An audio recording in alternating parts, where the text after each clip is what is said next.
Hello, my name's Daniel Scott. I'm going to be reading a few poems for you today. I'm going to begin with reading from my latest book, Aftertime, published by Ecstasis Editions.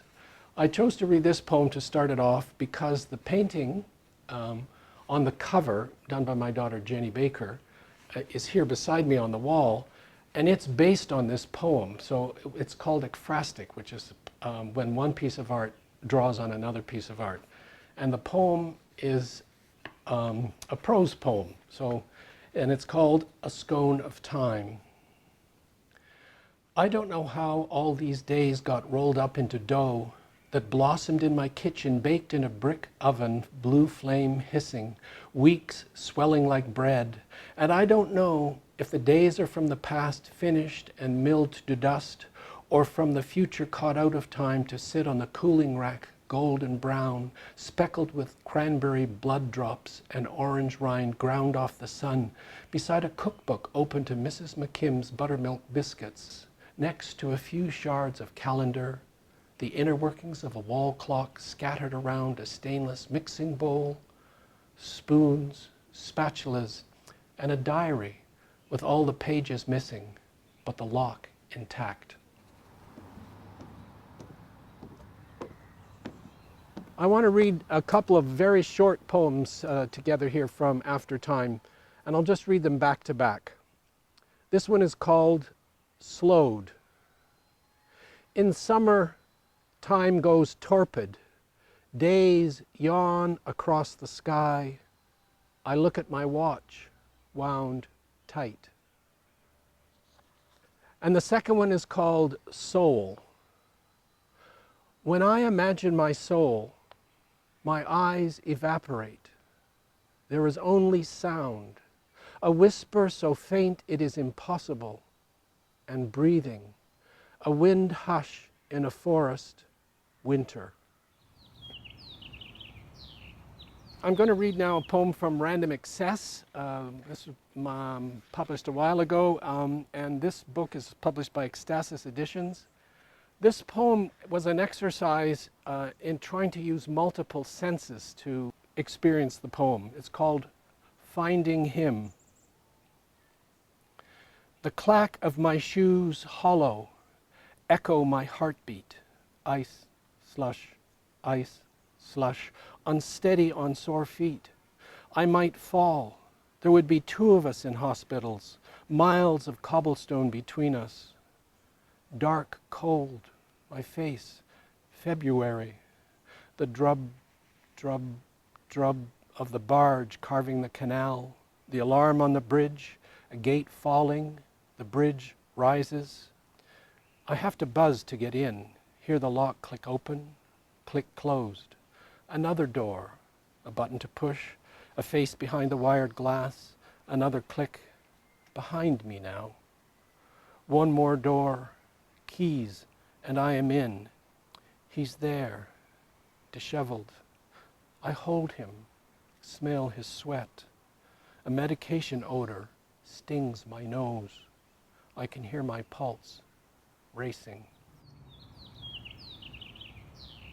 This is another poem from Random Access. We sold a house to some very dear friends of ours, and over the course of 2 years they both died unexpectedly. And this poem is called Where I'll Never Go Again. She did not understand why I did not want to go there, see the house I had put a decade into rebuilding. How to explain to her, arriving at the gate only a quarter mile to go, then turning back, driving away after miles, years. It was no longer mine, a memory I did not want disturbed. The deaths there after we left, both of them, and the dog shit dried hard on the bedroom floor. I now want to read a poem from this book, Voicing Suicide, that I edited. I have a couple of poems in the book. This poem in particular, I wrote after hearing B. Scherer, who there's an epigraph from her at the beginning of the poem, speak at a conference on suicide. B is a trans woman and prefers to call suicide self-murder, and that's the title of the poem, Self-Murder. And the epigraph from her is, I was murdered many times. I do not ask for sympathy. I ask for respect and action. I am, that one said, a suicide waiting to happen. I have been murdered many times already, wounded with many blows, torn, assaulted, raped, and claim the right to make, that one said, the murder complete with my own hands in my own time.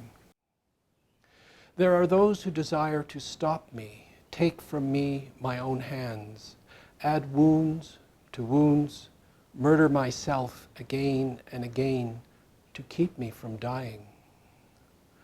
I only know, that one said, I do not want more taken from me or added on, not pity, not shame, nor control of my death.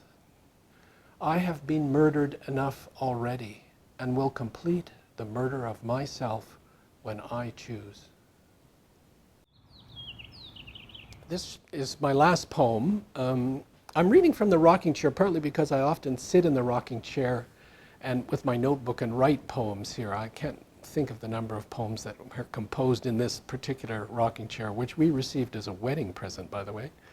I'm a survivor of cancer, prostate cancer, and this small chapbook called Interrupted is written about my cancer journey and also the terminal cancer journey of a dear friend in Europe who rescued me when one of my kids was in great difficulty. This poem, oddly enough, is written in a woman's voice. It's called Before, After, and it arises out of a conversation with a friend at the university, Tracy, whose husband had had prostate cancer. But we do, she said, clear-voiced, measure life differently. After surgery is one living. Before, another changes how you can be together. One body, different, altered. At first, I was afraid to let him go for a walk on his own. He might not make it back.